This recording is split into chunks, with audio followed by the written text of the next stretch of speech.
Shalom, friends. In this 7th chapter of Matthew, we are going to see many illustrations of the practical meaning of the message of Jesus. Beginning of this chapter, verse 1, do not judge so that you may not be judged.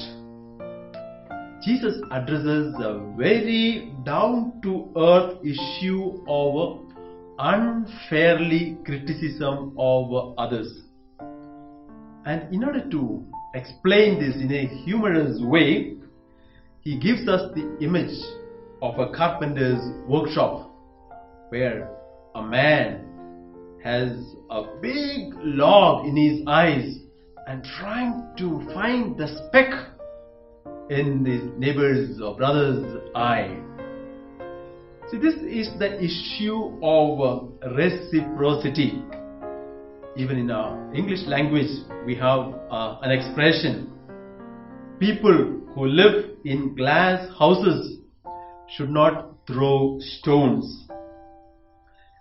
So Jesus is using a hyperbolic statement to draw the attention of the reader. The only self-criticism makes fraternal correction credible. When that is not done, even the Christian disciple is called a hypocrite. And please take note that this is the only place in Matthew's Gospel Jesus calls a disciple a hypocrite. We go to the next session, verse 7 onwards, where we have the effect of persevering prayer. Ask, seek, and knock. Threefold repetition of verbs to convey both urgency and assurance. The grammar of this text would imply that this is a continuing action. Jesus says, keep on asking, keep on seeking, keep on knocking, to show the perseverance in prayer. And the effect also is addressed. The door will be opened, for example. Having said this, every sincere believer will know that all the prayers are not heard. What about unsuccessful prayers? There are prayers that are not answered. Jesus' own unsuccessful prayer at Gethsemane.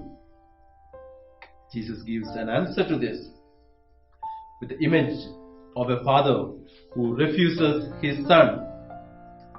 Sometimes we ask God for things because of our ignorance and foolishness, which we might think it is necessary for us.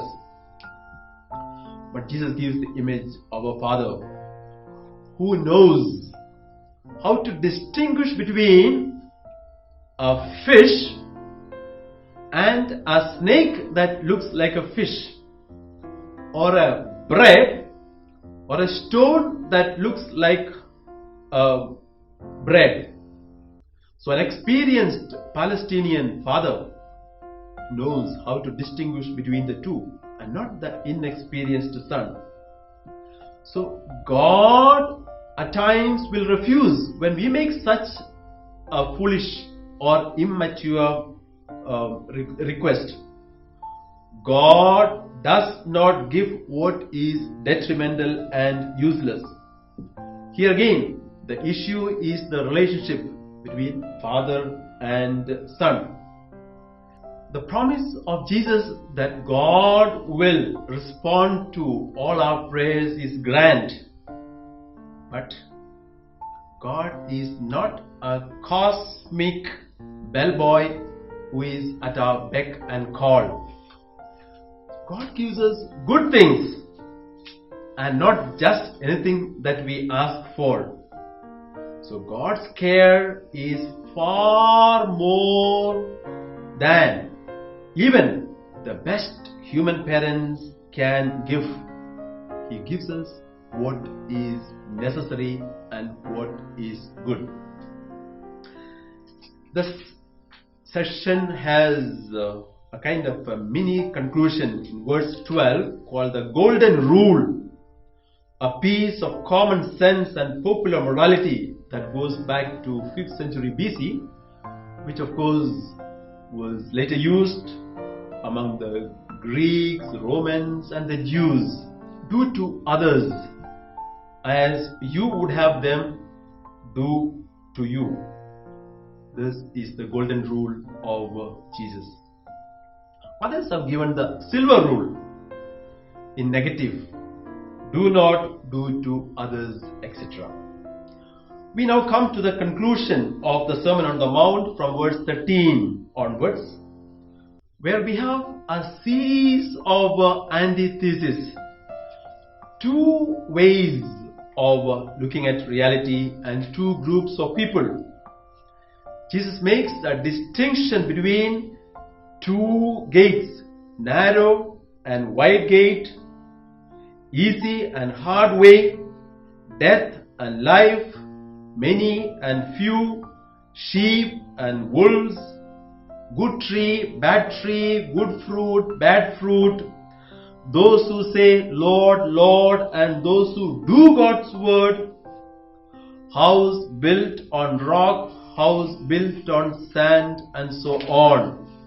So two types of people who will receive reward or punishment based on their present life.